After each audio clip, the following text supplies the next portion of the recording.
Vamos rumbo a las elecciones generales y el ambiente político es más dinámico. 53 días exactamente faltan para los comicios. Hoy estamos en contacto con el candidato a la presidencia por Comunidad Ciudadana, el señor Carlos Mesa, que voy a saludar. ¿Cómo está, don Carlos? Muy buenos días, bienvenido. ¿Qué tal, Vania? Muy buenos días, gracias por la invitación. Un placer tenerlo en Al Día. A ver, señor Carlos, empecemos hablando acerca de este contexto político, de lo que está pasando en nuestro país. La presidenta Yanine Áñez, de forma sorpresiva, ha promulgado la ley de diferimiento. ¿Qué opina usted? ¿Cree que es una decisión acertada o que le podría pasar facturas a futuro a nuestro país? ¿Dijiste la presidenta Áñez? ¿Es correcto que ella fue la que promulgó o fue la presidenta de la Cámara de Diputados? La presidenta Áñez lo hizo oficial ayer a través de su cuenta en Twitter, y hoy el ministro de la Presidencia, el señor Yerko Núñez, también lo ha anunciado. Sí, lo que pasa es que había una gran polémica. La pregunta tenía que ver con la iniciativa que llevó adelante el Poder Legislativo del diferimiento, que tenía una serie de consideraciones complejas porque por una parte es perfectamente comprensible que el diferimiento sea algo que beneficie a ciudadanos que de pronto han tenido una situación económica compleja, no han podido llevar adelante ingresos, no han podido conseguir ingresos adecuados, y para ellos es una buena noticia. Pero tenemos que hacer una diferenciación en el sistema financiero. El sistema financiero tiene la gran banca con Asoban, luego tiene la banca de financiamiento intermedio Asofin y Finrural, que no tienen necesariamente la espalda económica como para poder resistir una situación de tiempo sin poder cobrar los intereses y el capital de la deuda, lo cual plantea una pregunta sobre el sistema financiero. Nuestro punto de vista es que no se hizo la consulta con esas instituciones, no se hizo la consulta con el Banco Central de Bolivia, con el Ministerio de Hacienda, y las explicaciones del ministro Yerko Núñez no sé si son lo suficientes para establecer qué pasa con el sistema financiero. El equilibrio de nuestra economía a nivel de lo que significa la estabilidad general depende mucho de que el sistema financiero sea saludable. Mi impresión es que ahí hay que preguntarse si se trabajó con seriedad y no con una irresponsabilidad de carácter electoralista, que es muy peligrosa. ¿Podría deberse también a la presión que existía de algunos sectores sociales el día de hoy, por ejemplo? Movilizaciones, bloqueos. No, sin duda. Uno puede entender perfectamente esta situación. Es perfectamente comprensible que haya una sensación de necesidad de alivio que debió venir por otra vía, que debió venir por un tipo de inyección económica y de facilidad de pagos y de facilidad, pero no de un decremento total. Yo creo que aquí lo que tenemos que hacer es una ecuación entre la necesidad real de la gente y las posibilidades objetivas o no del sistema financiero de cubrir esa necesidad. Ahora, don Carlos, es cierto también que esta pugna entre el Legislativo y el Ejecutivo persiste, ¿no? Con el tema de los créditos internacionales, por ejemplo. Aunque la presidenta de la Cámara de Senadores, la señora Eva Copa, se ha abierto al diálogo. Dijo, sí, voy a dialogar con el gobierno, pero eso no significa que vamos a aprobar todos los créditos internacionales. ¿Qué opina al respecto? También le pongo en consideración lo que dicen algunos analistas económicos del país. Dicen que endeudar a Bolivia más de lo que ya está es peligroso. Tenemos que entender primero lo político. En lo político yo no veo realmente una consulta y un diálogo abierto entre el Ejecutivo y el Legislativo. Yo creo que ambos poderes actúan con irresponsabilidad, mirando a las elecciones y no mirando los intereses del país. No hay un diálogo porque cuando tú vas a tomar una medida económica tienes que hacer una consulta con el Poder Ejecutivo, y el Poder Ejecutivo tiene que analizar antes de la promulgación si esto tiene un sentido. Si no hay una consulta del Poder Legislativo al Poder Ejecutivo en medidas fundamentales, o al revés, estamos haciendo que el país vaya con dos cabezas que actúan sin los elementos de base fundamentales que deben tener para tomar decisiones de esa naturaleza, que son extremadamente sensibles. Este es un primer aspecto. Un segundo aspecto es, si el país no puede endeudarse, ¿cómo va a conseguir la liquidez necesaria para poder fortalecer su sistema económico? Aquí la pregunta es, no basta con decir esto no se debe hacer o esto no es saludable. y esto es una cosa negativa, sino muy bien, de acuerdo, ok, no es bueno endeudarse de más, tenemos la capacidad para pagar los bonos, para generar liquidez en la economía a nivel de oferta y demanda, tenemos la capacidad de pagar las deudas que el Estado tiene, tenemos capacidad de generar inversión pública sin crédito. Esta respuesta tiene que darse, no basta con decir esto no se puede hacer o no está bien. Sí, no está bien, de acuerdo, ¿qué se hace si no? Don Carlos, entendemos que estos dineros van a ser justamente para el pago de bonos, pero ¿usted cree que Bolivia llegue en determinado momento, esperemos que no, pero a requerir de estos créditos para pagar, por ejemplo, sueldos a diferentes sectores? No tenemos los datos objetivos del actual gobierno, por lo tanto me parece un poco, digamos, al azar el que yo te pueda dar una respuesta. Uno de los problemas de fondo es que no tenemos una información adecuada de la situación macroeconómica del país al día. Es necesario que el Poder Ejecutivo le diga al país transparentemente cuál es la situación objetiva y cuáles son las razones que justifican sus decisiones. Porque si tú dices, miren, este es mi problema, tengo un hueco de tal tamaño, en tal cantidad de millones de dólares y por lo tanto necesito un crédito, uno puede entenderlo, criticarlo o no, pero entender el contexto. Por lo tanto, yo no te puedo responder si en un momento dado el país va a necesitar dinero para pagar sueldos o no, porque no tenemos los datos macroeconómicos adecuadamente al día. Le hice esta consulta porque usted en algún momento señaló que Bolivia va a atravesar por una de sus peores crisis económicas de su historia incluso, ¿no? Bueno, aquí tenemos que ser claros. No es Carlos Mesa quien lo dice, yo no soy el jefe económico ni el presidente del Banco Central, es el Banco Central el que lo ha dicho, el Banco Central de Bolivia. El Banco Central de Bolivia, que no está manejado por Comunidad Ciudadana ni por Carlos Mesa. El Banco Central de Bolivia ha dicho que la economía boliviana se va a contraer, es decir, el Producto Interno Bruto se va a reducir en alrededor de entre el 6 y el 7%. Tampoco Carlos Mesa ha dicho que que el déficit fiscal se va a incrementar. Hay que tener muy claro esto porque a veces uno da lugar a la confusión. Yo lo que he hecho es recoger información oficial del Estado boliviano e información oficial del Banco Mundial y del Fondo Monetario Internacional sobre la economía latinoamericana, que coloca entre los datos de la economía latinoamericana los datos de Bolivia y hacen referencia a contracción de la economía y al déficit fiscal. Por esa razón, no es Carlos Mesa quien va a decir o dejar de decir que vamos a vivir una grave crisis económica. Eso es evidente.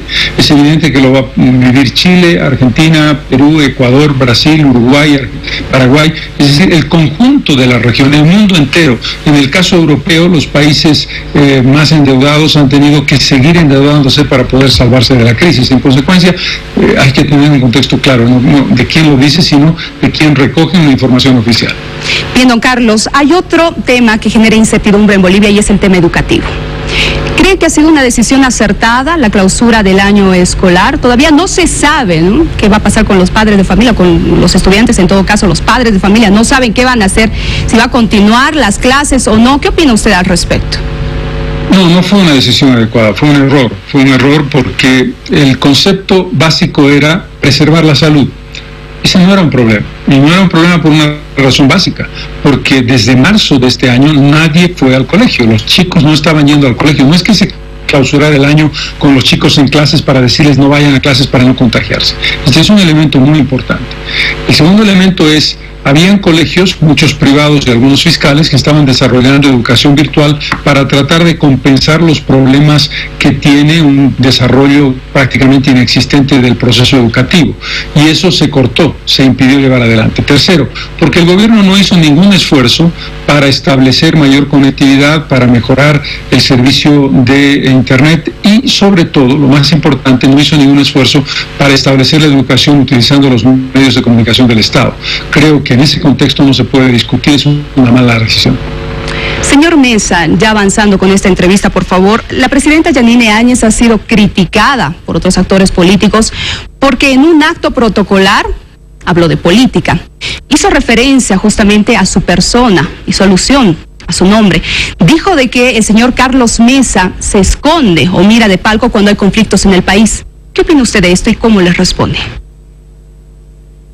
Primero, Vania, yo tengo un profundo respeto por el cargo presidencial y por la presidenta. No voy a entrar en polémicas con la presidenta. Creo que en términos generales, en un proceso electoral no es prudente no es lo adecuado que una autoridad, cualquiera que sea la presidenta o ministros de Estado, en un acto público oficial que tiene que ver con actividades generales, se hagan menciones de carácter político. Con relación al rol que yo juego, creo que la opinión pública lo tiene absolutamente claro. La valentía de una persona se ve cuando como candidato enfrenta al más grande y poderoso presidente en términos de poder. Grande en términos de poder me refiero al expresidente Morales. Durante un año lo combatimos democráticamente, sufrimos una brutal guerra sucia, fuimos acusados de todo y de nada. Enfrentamos al presidente Morales, le ganamos, nos hizo un fraude electoral, estuvimos en la lucha de los 21 días con pruebas evidentes en manifestaciones públicas, en discursos públicos, en presencias en la calle, en La Paz, en Santa Cruz. Estuvimos promoviendo una línea de defensa de los derechos democráticos y del voto desde el primer día del fraude. En consecuencia, cuando toca, he estado siempre con el pecho descubierto enfrentando a los poderosos en circunstancias extremadamente difíciles. En este contexto, en el caso de los conflictos de los 17 días, que yo sepa, no tengo la capacidad ni autoridad para llevar adelante otra cosa que no sea mi palabra, que no he dejado de decirla todos los días de esta crisis, y lo voy a seguir haciendo como lo hago ahora. Ya que se ha referido al señor Evo Morales, ¿qué opinión le merece estas dos denuncias en contra de la exautoridad? Denuncias muy graves, ¿no, señor Mesa? Sí, Vania, tú sabes perfectamente, y lo sabemos todos, que el delito de estupro, el delito está vinculado a la pedofilia, es uno de los actos más graves, uno de los delitos más terribles y más nefastos que puede cometer una persona adulta con una persona menor. Por lo tanto, se trata de una cuestión a la que hay que darle la mayor atención. ¿Esto qué significa? Significa que los elementos que tenemos a mano dan la idea de que hay indicios más que suficientes como para abrir una investigación que debe ser rápida, que debe ser transparente y que debe llevar a sus últimas consecuencias su trabajo, para llegar a la conclusión, si es necesario, de abrir un proceso jurídico, penal por supuesto, contra el expresidente Morales. Este es un elemento clave. Si los indicios que son importantes están ahí, hay que trabajar rápidamente, y como el caso es muy grave, no se puede andar con dilaciones ni se puede andar con vueltas o con zigzagueos.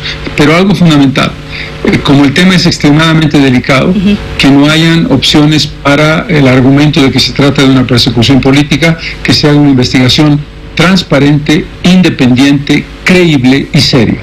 Pero desde luego que estamos hablando de algo extremadamente grave. Uno de sus oponentes en estas elecciones, estamos hablando del candidato Luis Arce, aparece en una de las fotografías. Hay actores políticos que ya se han pronunciado y que han pedido que él también sea parte de esta investigación. Lo acusan de complicidad. ¿Qué opina usted?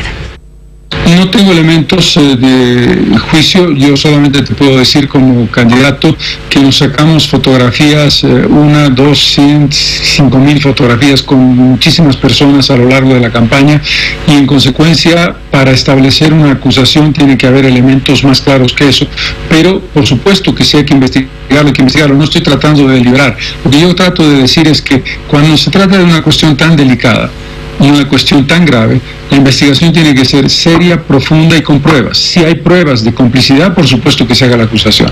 El elemento de una fotografía es un referente que habrá que tomar en consideración, pero es un elemento que deberá ser complementado con otros. Lo que importa aquí es la investigación en profundidad sobre el caso del expresidente.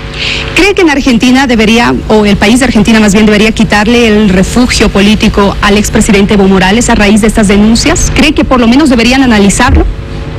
Creo que en el momento en que se abra una acusación formal, una acusación en la que hayan elementos ya para convocar al expresidente, habrá que tomar esa consideración. Mientras tanto, estamos en un proceso inicial. Si el país lleva adelante como debe hacerlo esa investigación y la acusación, entraremos en un escenario para discutir sin ninguna duda. Señor Mesa, cierro con esto, por favor. ¿Qué opina sobre la expansión de la frontera agrícola? ¿Cree que es posible? ¿Cree que se puede dar cuidando el medio ambiente? ¿Cuál es su propuesta con relación a ello? Yo creo que hay que tener claro un elemento. No se trata de establecer que cuando tú proteges el medio ambiente y proteges la vocación forestal del país en las áreas que tienen vocación forestal, no estás haciendo esto o esto otro, o medio ambiente o frontera agrícola en absoluto. Tenemos que entender perfectamente que en Bolivia hay tierras con vocación agrícola y por lo tanto se puede llevar adelante ese trabajo sin problemas, y hay tierras con vocación forestal que tienen que ser respetadas rigurosamente. No se puede repetir una situación como la del Parque Madidi, que además es un parque endémico seco de características únicas, no solamente en Bolivia sino en la Amazonia. Pero no hay una lógica de esto o otro, porque de lo contrario entonces diríamos cerremos la puerta a la agricultura y vámonos a nuestra casa. No es la idea. La idea es que hay un requerimiento de una ampliación de frontera agrícola si esto se hace razonablemente en espacios con vocación agrícola y con vocación pecuaria, pero con un criterio muy importante. Lo que tenemos que hacer es, necesitamos agricultura y ganadería, sí, pero también necesitamos un bosque sostenible, que no quiere decir un bosque intocado, que no quiere decir un bosque no rentable económicamente. Es perfectamente posible con un manejo y gestión adecuada del bosque, de comunidades indígenas y de espacios de empresariado que tenga un sentido de sostenibilidad, un bosque rentable económicamente y sostenible en el tiempo. La gran, el gran juego de palabras que nos está engañando es decir, si no se toca el medio ambiente, entonces no hay progreso, no hay desarrollo. Eso no es verdad. Señor Mesa, le agradezco por su tiempo. Hemos hablado de varios temas. Gracias por ello. Que le vaya muy bien. Buenos días. Muchas gracias, Vani. Muy buenos días. El candidato por Comunidad Ciudadana, el señor Carlos Mesa. Ahora tenemos más en el día.